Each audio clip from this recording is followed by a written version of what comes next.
I think digital citizenship potentially starts when a child, student, teen, or adult engages into opening an email account or any internet activity, starting posting pics online, commenting, engaging in blogs, etc.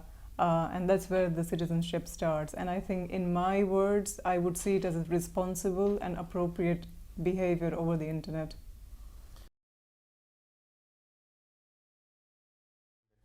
I think in this day and age, when kids learn to interact with internet as well as mobile technologies before they even learn to speak a language at a very early age, I think the ethics and usage go hand in hand. So it's very important that schools teach that.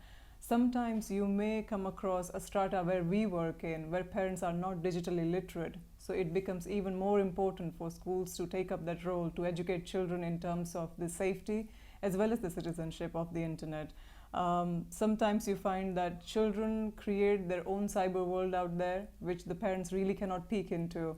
And sometimes children are not transparent because that trust isn't there between teachers and parents, between teachers and students.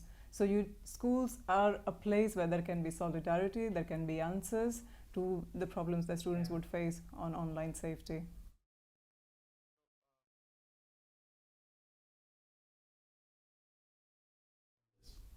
I think it's something that's gaining momentum very rapidly these days, especially overseas. It's coming to India now. But I think the simplest way would be to begin with a very simple curriculum, because the way you teach digital literacy, at the same way you need to teach digital citizenship as well as the safety at the same time. It all goes hand in hand. Working with community is one thing, but I think it's very important to start working with children at a very early age.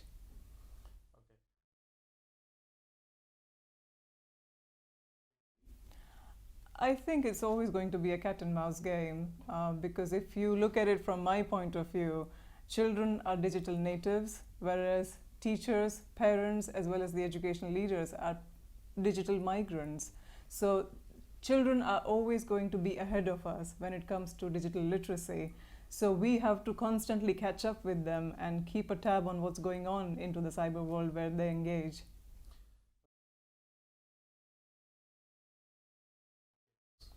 Well, I don't really think there is a right age, because we start interacting with technology at such an early age these days that I think the sooner we begin, the better it is. I've seen in America that kids in kindergarten get lessons on ethics on using internet, the digital behavior where they engage in cyber world. So I think as early as possible, I would say there's no such age where one could determine really.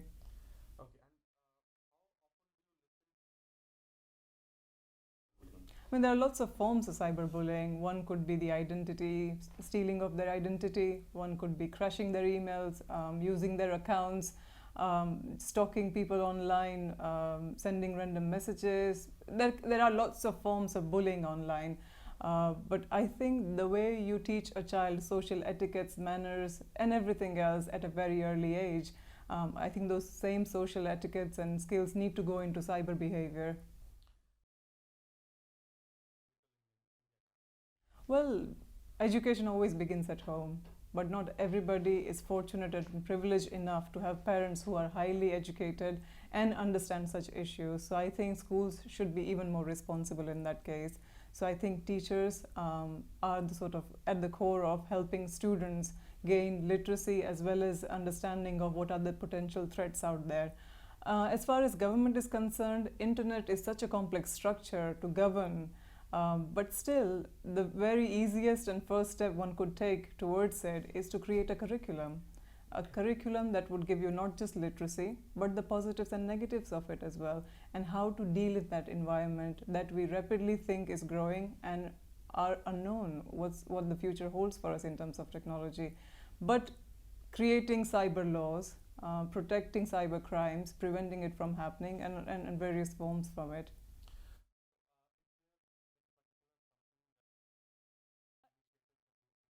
I think I'll just give you a very simple anecdote to what I came across once when I was doing my PhD experiments. That it's one way to create a filter and protect children from things out there on the web. What it would do is it will create a walled garden of digital content, but how long would you go for? You cannot protect children with those gardens for the rest of their lives. So what I would say is that it's best to create a behavior that is governed by your subconscious.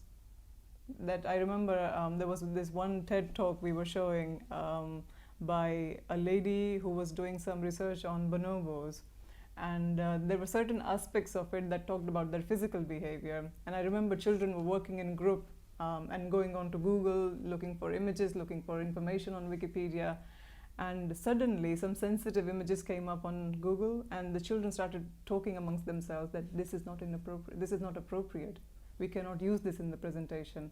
So very quickly, when children work in groups, you will find that they themselves act as filters. They protect each other from going in the wrong direction when it comes to the open content online. So I would think that work with children with a very early age and just sort of step back, guide them and supervise them, rather than create very strict filters, because it's not a practice that you could, exercise for the rest of their lives. So it's rather to create a mindset which tells you what is right and what's wrong.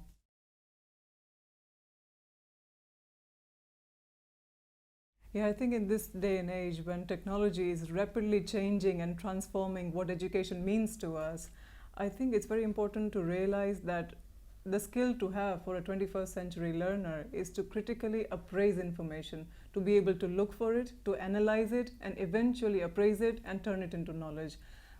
Internet is a wide ocean.